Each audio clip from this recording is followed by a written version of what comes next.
এক কাপ কাঁচা চাল দিয়ে তৈরি করুন লোভনীয় স্বাদের দানাদার মিষ্টি। একটা খেলে মন ভরবে না, এতটাই টেস্টি এই মিষ্টি রেসিপিটা। আসসালামু আলাইকুম এভরিওয়ান, সুমিস কিচেন অ্যান্ড ব্লগে সবাইকে স্বাগতম। এই মিষ্টি রেসিপিটা দেখতে যতটা সুন্দর হয়েছে, খেতেও কিন্তু ততটাই সুন্দর হয়েছিল। একবার হলো বাসায় ট্রাই করে দেখতে পারো। মিষ্টির দোকানের মতো বাড়িতেই বানিয়ে নাও এই মিষ্টি রেসিপিটা। বানাতে খুবই সহজ, খেতেও কিন্তু দুর্দান্ত। খুবই সহজভাবে এই মিষ্টি রেসিপিটা তৈরি করা যায়। তো এখানে মিষ্টি রেসিপিটা তৈরি করতে আমি কি কি উপকরণ ব্যবহার করলাম দেখতে থাকো। আশা করি তোমাদের কাছে ভালো লাগবে। মাশাআল্লাহ, মিষ্টিগুলো দেখতে কিন্তু খুবই লোভনীয় হয়েছিল। মিষ্টি তৈরি রেসিপির সঙ্গে এতক্ষণ পর্যন্ত যারা চলে এসেছো, এটি লাইক দিতে ভুলে গিয়েছো, অবশ্যই এটি লাইক দিয়ে ভিডিওর সঙ্গেই থাকবে। এখানে আমি কি কি উপকরণ ব্যবহার করলাম এবার দেখতে থাকো। আমি এখানে নিয়ে নিয়েছি 1 কাপ চাউল, সঙ্গে আমি এখানে হাফ কাপ নিয়ে নিয়েছি চিনি গুঁড়া চাউল। তোমরা চাইলে এখানে শুধু চিনি গুঁড়া চাউল দিয়েও তৈরি করতে পারো এই মিষ্টি রেসিপিটা। এরপরে এইটা আমি সুন্দর করে পরিষ্কার পানি দিয়ে হাতের সাহায্যে সুন্দর করে কচলিয়ে পরিষ্কার করে নেব। পরিষ্কার করা কমপ্লিট হয়ে আসলে এটা আমি একটি চালনির উপরে পানিটা ঝরাতে দেব। এরপরে আমি চাউলটা কিছুক্ষণ ফ্যানের বাতাসে শুকিয়ে নেব। এইভাবে করে আমি চাউলগুলো পানি থেকে ঝরিয়ে নেব। নেওয়ার পরে আমি কিছুটা ঝরঝরা হয়ে আসলে তারপরে আমি এখানে চাউলটা অনেকটাই শুকনো হয়ে আসছে। এরপরে আমি এই চাউলগুলো তেলে বা ঘিতে ভেজে নেব।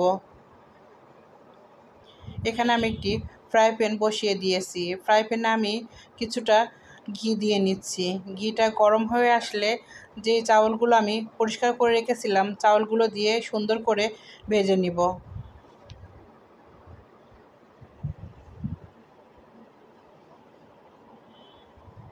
এখানে আমি প্রথমে মিডিয়াম আঁচে চাউলগুলো ভেজে নিব, তারপরে আমি হাই হিটে চাউলগুলো ব্রাউন কালার করে ভেজে নিব।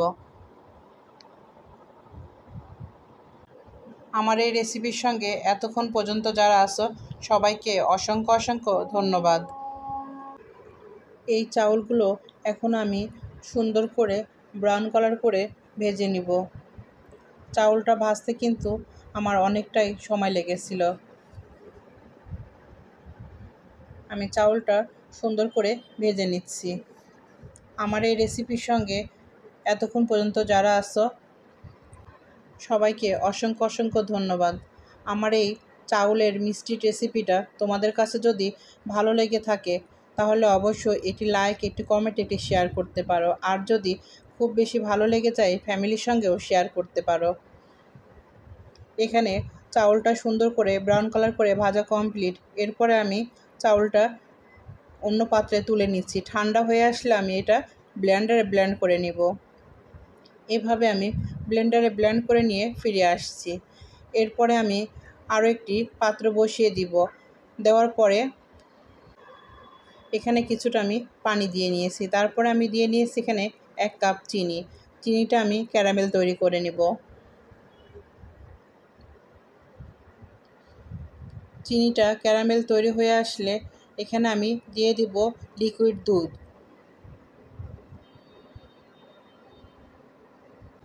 অনেকভাবেই মিষ্টি তৈরি করে খাওয়া হয়। কাঁচা চাউল দিয়ে এইভাবে একবার হলেও মিষ্টি তৈরি করে দেখতে পারেন। খুবই লোভনীয় হবে, মুখে স্বাদ লেগে থাকবে। এখানে আমার চিনিটা ক্যারামেল কমপ্লিট। এরপরে আমি দিয়ে নিচ্ছি লিকুইড দুধ। লিকুইড দুধটা দিয়ে আমি সুন্দর করে মিক্সড করে নেব। এরপরে যেই চাউলটা আমি ভেজে ব্লেন্ডারে গুঁড়ো করে রেখেছিলাম, সেটা আমি দিয়ে নেব। এখানে আমি স্বাদের টেস্টার জন্য দিয়ে দিচ্ছি কিছুটা লবণ। এরপরে সবগুলো গুঁড়া আমি দিয়ে সুন্দর করে চামচের সাহায্যে নেড়ে চেড়ে নিব। সুন্দরভাবে নেড়েচেড়ে নিতে হবে, কোনোভাবে যেন দলা পেকে না যায়। চুলাটা তখন কিন্তু খুবই মিডিয়াম আঁচে রাখতে হবে।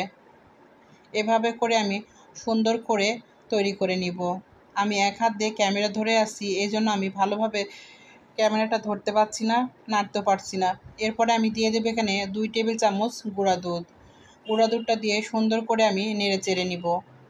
মিডিয়াম আছে সুন্দর করে আমি ডোটা তৈরি করে নেব। এরপরে আমি এখানে দিয়ে দিয়েছি 2 টেবিল চামচ ঘি।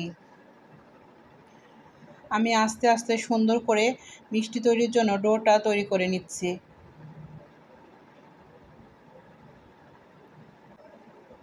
এই চাউলের মিষ্টিটা একবার হলো বাসায় তৈরি করে দেখতে পারো আমার এই রেসিপি ফলো করে। এভাবে করে আমি অনেকক্ষণ নেড়েচেড়ে সুন্দর করে একটি ডো তৈরি করে নিচ্ছি। এখানে ডোটা কমপ্লিট হয়ে আসলে সুন্দর করে এরপরে আমি এখানে একটি কেকের মোল্ড নিয়ে নিয়েছি। এরপর ভিতরে আমি একটি কাগজ কেটে দিয়ে দিয়েছি। তারপরে আমি এখানে কিছুটা ঘি ব্রাশ করে দিচ্ছি। ঘিটা আমি সুন্দর করে ব্রাশ করে দিচ্ছি না সুন্দরভাবে উঠে আসে। এরপরে যেই মিষ্টি ডোটা তৈরি করেছি সেটা আমি সুন্দরভাবে দিয়ে সেট করে নিচ্ছি।